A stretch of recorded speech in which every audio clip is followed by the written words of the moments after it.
Hi, I'm Tim. Welcome to Watchbox, and thanks for logging on. If you love this watch, email me, tmosso at thewatchbox.com. It's in the description below. It's your purchase and pricing email question line for buying this or any watch you see on any Watchbox platform. Reach out to me directly, tmosso at thewatchbox.com. Today, we are discussing a watch launched in 2017 that represents possibly the best alternative to Rolex you could buy at any price.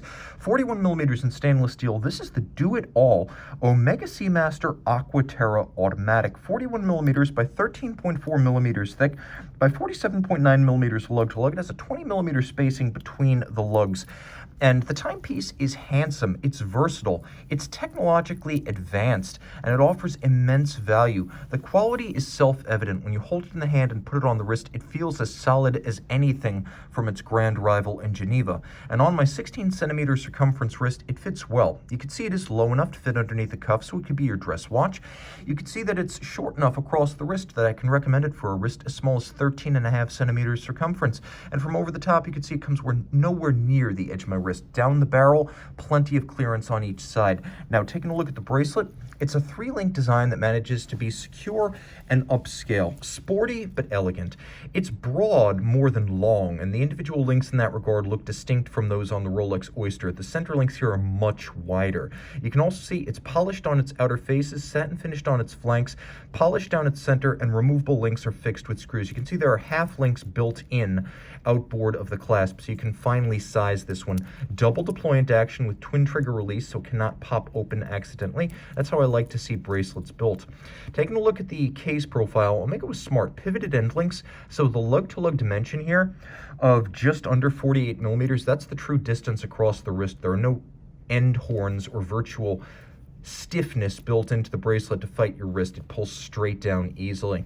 The crown profile was changed a bit for 2017. You have this inverse conical crown, blasted and polished outboard. It nestles into the shoulder, so it does still have some shearing guards, but it doesn't have the pronounced crown guard profile of the previous Aqua Terra.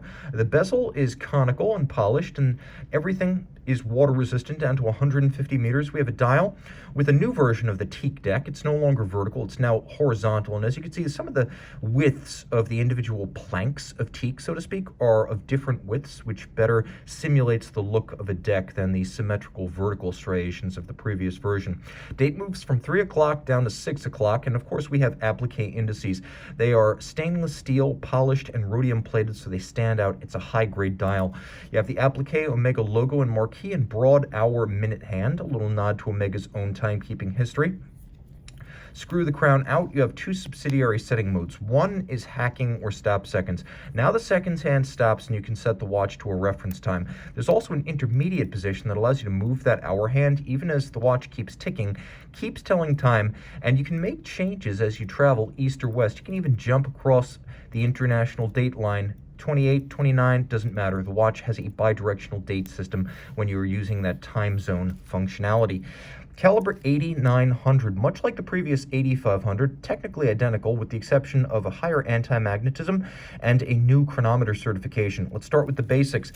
It is a coaxial automatic, twin mainspring barrels, 60 hours of power reserve. By virtue of its twin barrels, it has a more even torque release from max wind to minimum wind, so it doesn't have the huge balance amplitude drop-off after 24 or 48 hours that you get with a single barrel movement, such as a Rolex 3235. So you have the 2 barrels, the 60-hour reserve, bidirectional automatic winding, and it's shock-tolerant with a full balance bridge and a free-sprung index. It's also anti-magnetic with a silicone hairspring and an anti-magnetic escapement.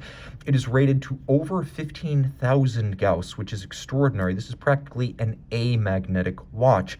It pivots on 39 joules and it beats away with a heartbeat of 25,200 vibrations per hour, a rare beat rate that's probably used primarily on the Omega coaxials and almost unique to them. Now, the watch does feature a coaxial escapement tri-level, which is both a direct and indirect impulse escapement system invented by George Daniels in 1974, industrialized by Omega in 1999. Today, that tri-level coaxial is probably the most advanced escapement you can buy for under $50,000, and it lives up to its billing. As it increases the power reserve, increases the precision, and increases the time between services, as these watches can go 5 to 10 years between services.